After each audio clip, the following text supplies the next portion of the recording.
대한민국이 또 하나 해냈습니다. 이번에도 세계 최초입니다. 최근 방산 시장을 가장 뜨겁게 달구고 있는 키워드를 하나 꼽으라면 역시 무인화일 것입니다. 군사장비의 무인화는 전 세계적인 인구 절벽에 맞선 사실상 유일한 해결책으로 제시되고 있는데요. 무인 장비는 운용 인원을 감축시킬 수 있을 뿐만 아니라 병사들의 생존 확률도 상당히 높일 수 있습니다. 게다가 고도로 발달한 무인화 기술은 불안한 안보 상황의 양적 완화에도 일조할 수 있는데요. 그동안 퇴역 후 치장물자가 되어 제대로 관리조차 받지 못했던 구식 장비들의 무인화 기술을 적용해 일종의 드론으로 사용하는 기술이 개발되었기 때문입니다. 예를 들어 우크라이나군 참호를 파괴하기 위해 폭발물을 가득 실은 채 돌격하던 러시아군의 무인전차도 단순하고 초보적이긴 하지만 퇴역 장비의 무인화 기술을 접목한 대표적인 사례인데요. 여기서 끝이 아닙니다. 중국 또한 퇴역 조치한 노후 전투기에 드론화 연구에 박차를 가하고 있습니다. 이는 동북아를 넘어 전 세계를 긴장시킬 만한 일인데요. 실제로 전문가들은 중국이 구형 전투기 드론화에 성공할 시 항공전력이 최소 2배 이상 늘어날 것이라 경고하고 있습니다. 전투기 수백 대가 단지 자폭만을 위해 달려드는 모습을 떠올려 보시면 전문가들의 경고를 납득할 수 있으실 텐데요. 그리고 이런 상황에서 대한민국이 기존 무인화 기술의 패러다임을 송두리째 바꿔버릴 완전히 새로운 체계를 개발하는 데 성공했습니다. 아주 기초적이고 단순한 동작만 가능하던 무인 전투기를 고도로 훈련된 베테랑 파일럿 수준의 기동이 가능하도록 바꿔주는 혁신적인 기술인데요. 그래서 준비했습니다. 오늘은 대한민국이 또 어떻게 세계를 놀라게 하고 있는지 그 비밀과 영향에 대해 속속들이 알려드리겠습니다.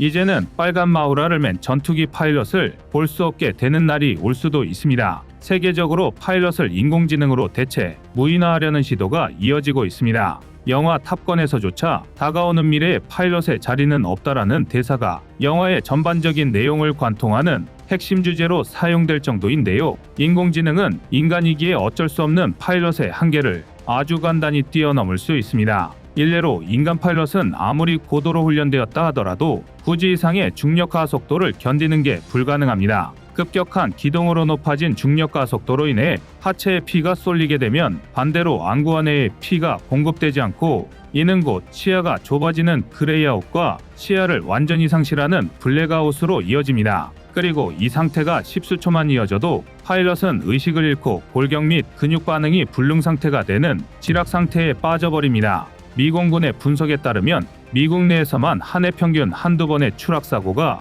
지락 상태에 의해 발생합니다. 전시가 아닌 훈련 상황, 완벽한 기체 상태임에도 추락의 위험이 늘 따라다닐 수밖에 없다는 것입니다. 설령 아무리 고도로 훈련된 파일럿이라 할지라도 플러스 방향으로는 굳이 마이너스 방향으로 삼지를 10여 초 버티는 게 육체적 한계인데요. 그러나 당연하게도 인공지능 파일럿은 중력 가속도 문제에서 비교적 자유롭습니다. 이뿐만이 아닙니다. 항상 발목을 잡는 예산 문제도 인공지능 파일럿이 훨씬 자유로운 편입니다. 우선 비행에서부터 인간 파일럿은 연료 소비와 기체 각도, 최고 속도 등의 모든 조건을 고려해 연비 문제를 항상 계산하며 비행해야 합니다. 그러나 인공지능은 애초에 완벽한 데이터 처리로 목표 지점까지 최적의 효율적인 비행 궤도를 실현할 수 있습니다. 더군다나 인간 파일럿은 F-16 파일럿 기준으로 최초 형성에만 약 2억 1천만 원, 이후 10년간 베테랑 파일럿으로 거듭나는데 87억 원가량의 양성 비용이 필요합니다. 반면 인공지능 파일럿은 알고리즘을 통해 기존 인간 파일럿들이 쌓아놓은 데이터를 순식간에 습득할 수 있습니다. 즉, 베테랑 파일럿으로 거듭나는 시간 자체가 불필요하다는 뜻입니다. 실제로 지난 2020년 미 국방부 내에서도 가장 첨단의 기술만을 연구한다는 국방고등연구계획국 통칭 다르파와 존스 홉킨스 대학교에서 알파 도그 파이트 챌린지를 공동으로 주관했는데요. 이는 수많은 전투기의 교전 데이터를 학습시킨 AI와 인간 파일럿의 모의 근접 공중전 결과를 얻기 위한 실험이었습니다. 쉽게 말해 시뮬레이터를 이용해 인간 대 인공지능의 도그파이트 상황을 연출했던 건데요. 이 챌린지에는 미 공군뿐만 아니라 보잉, 로키드 마틴 등 거대 기업부터 중소 민간 기업까지 대거 참가했습니다. 그런데 결과는 상당히 충격적이었습니다. 아무리 AI가 발전했어도 아직은 인간 앞에서 무리일 것이라는 기존의 이해상을 비웃기라도 하듯 인간 파일럿이 5대 0으로 완패했던 것입니다. 여기서 더욱 놀라운 점은 인공지능 파일럿이 격추는커녕 단 한 차례의 유효 공격도 허용하지 않았다는 건데요. 한마디로 퍼펙트 게임이었던 셈입니다. 물론 알파 도그 파이트 챌린지의 결과가 인간 파일럿의 종말을 얘기하는 건 아닙니다. 실험은 어디까지나 실제 비행이 아닌 시뮬레이터를 통해 이루어졌을 뿐이고 시험 과정도 다르파와 존스 홉킨스 대학교의 조율을 통해 매우 엄격하고 제한된 환경 속에서 돌발 변수가 완벽히 통제된 상태에서 치러졌습니다. 즉 아직은 어디까지나 기술 실증용으로 꾸려진 시험 환경에서만 인공지능 파일럿이 효과를 발휘할 수 있다는 의미입니다. 더군다나 가까운 미래 6세대 전투기로 대표되는 인공지능 파일럿의 시대에도 여전히 인간 파일럿은 필요합니다. 조종 기술의 실력을 떠나 인공지능의 실수를 통제할 수 있는 건 아직 인간이 유일하기 때문인데요. 사실 우리가 진짜 걱정해야 하는 건 언제인지 알 수도 없는 미래의 인공지능 파일럿이 아니라 지금 이 순간에 무인화되고 있는 노후 전투기들입니다. 이들은 특별한 조종 기술이나 고난도의 기술력조차 필요하지 않은데요. 일례로 중국은 젠6, 젠7을 드론화하려는 연구를 진행 중입니다. 소련의 미그19를 라이선스 생산한 버전인 젠6는 무려 4,500대나 양산되었고 중국 내에서만 360대 이상이 운용되고 있었는데요. 첫 도입은 1962년에 시작된 노후 전투기지만 2010년까지 중국의 주력 전투기 중 하나로 운용되었습니다. 중국은 젠6에서 습득한 개량 기술로 미그21의 라이선스 생산 모델인 젠7을 개량하는 데 성공했고 이 또한 1000대 이상 양산되어 중국 공군에서만 290대 가까이 운용되었다가 최근 퇴역 수순을 밟았습니다. 즉 젠6, 젠7 두 기종만 합해도 무려 650대 이상이 퇴역 기한에 접어들었던 건데요. 아무리 물량으로 승부하는 중국이라 해도 한 번에 650대의 전술기를 퇴역시키는 건 엄청난 안보 공백이었습니다. 결국 중국은 두 기종을 무인하게 줘요. 자폭 드론으로 운용한다는 정신나간 생각을 떠올렸는데요. 하지만 그 효과는 굉장했습니다. 당장 젠7만 봐도 전장 14.8m, 전폭 8.3m, 전고 4.1m에 달하는 상당한 크기에 순항 속도는 시속 970km에 불과하지만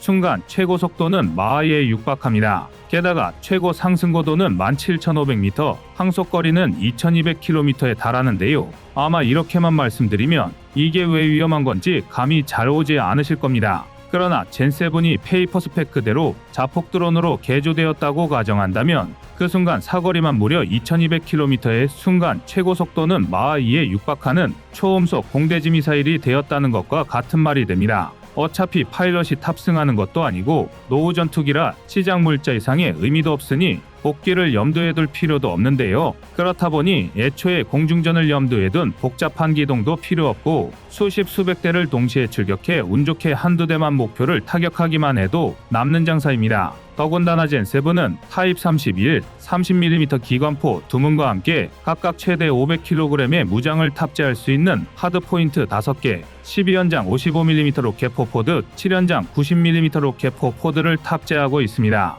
10대 중 한 대만 이 모든 무장을 다 쏟아내고 목표물에 부딪혀 자폭할 수 있다면 젠7을 무인화하는 데 충분한 가치가 있습니다. 일종의 현대판 가미카제라고 할 만한데요. 중국이 젠6, 젠7을 모두 무인화한다는 건 스스로 기총을 쏘고 미사일과 무유도 폭탄 폭격까지 가할 수 있는 최첨단 미사일 650기가 하루아침에 나타났다는 것과 동의어나 마찬가지입니다. 심지어 젠6, 젠7은 레이더상 F-16과 굉장히 유사하게 보이기 때문에 대만 등의 방공망교란에도 효과적인데요. 그래도 그나마 중국은 귀여운 편입니다. 아직 본격적인 노후 전투기 무인화 연구에 움직임을 보이고 있진 않지만 러시아의 경우 젠6, 젠7의 모태가 되는 미그19, 미그21을 총 5,000대 가까이 생산했던 것으로 추정됩니다. 만약 이들 대부분이 무인 드론화가 된다면 우크라이나는 물론 유럽 전역이 러시아의 테러 범위에 포함됩니다. 절대 쉽게 생각할 분야가 아닌데요. 게다가 중국은 세계적으로 드론 기술이 가장 발달한 나라 중 하나입니다. 중국의 기술력을 생각하면 노후 전투기 드론화에 이미 성공했다고 상정하는 게 바람직합니다. 특히 대한민국은 중국의 막대한 무인 전투기를 감당할 수 있는 대응 전력을 반드시 보유해야만 하는데요. 문제는 우리 군의 전술기 숫자가 420여 대에 불과하다는 것입니다. 그것도 이중백기는 노후화된 F4, F5라 신뢰도가 부족하고 심지어 KF-21 양산과 함께 장기적인 퇴역 절차에 접어들 예정입니다. 다시 말해 절대적인 수정 열쇠가 필연적이라는 뜻인데요. 그런데 최근 한국과학기술원 카이스트가 세계 최초로 신개념 인공지능 파일럿 개발에 성공하면서 상황이 완전히 반전되기 시작했습니다. 카이스트가 공개한 자연어 처리 기반 인간형 조종사 로봇은 쉽게 말해 전투기 조종 로봇인데요. 지금까지의 인공지능 파일럿들이 전투기를 조종하기 위해선 특수한 개량 과정을 거쳐야 했지만 국내에서 개발한 로봇 파일럿은 인간 파일럿과 마찬가지로 그저 콕핏에 앉으면 그 순간 조종을 위한 모든 준비 과정이 끝납니다. 한마디로 개량 과정이 필요하지 않다는 건데요.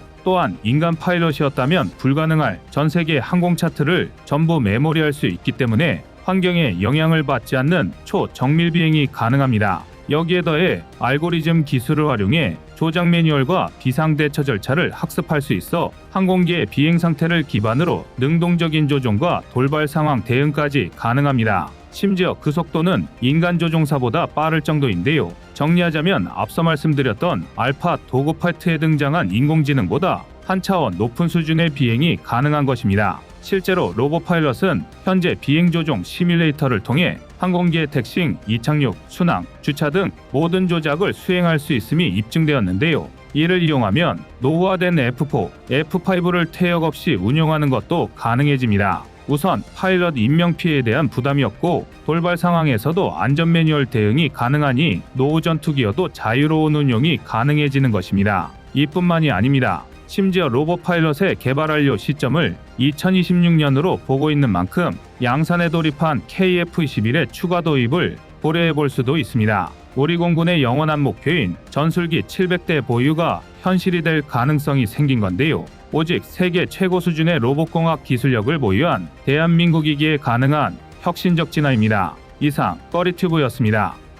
안녕하세요, 꺼리튜브입니다. 그동안 보내주신 사랑과 응원으로 1편 출간에 이어 이번에 꺼리튜브의 새로운 신작 세상에 밝혀지지 않은 현대무기 비하를 출간했습니다. 내용이 어려워 쉽게 다가서지 못했던 군사무기 이야기를 남녀노소 누구나 편하게 이해할 수 있도록 모아봤는데요. 그 누구도 알 수 없던 현대무기 비하의 숨겨진 이야기를 이제 온라인 서점이나 가까운 서점에서 만나볼 수 있습니다. 또 전문적인 군사무기 이야기를 알고 싶다면 꺼리튜브 1편인 대한민국 육해공 군사무기도 준비되어 있습니다.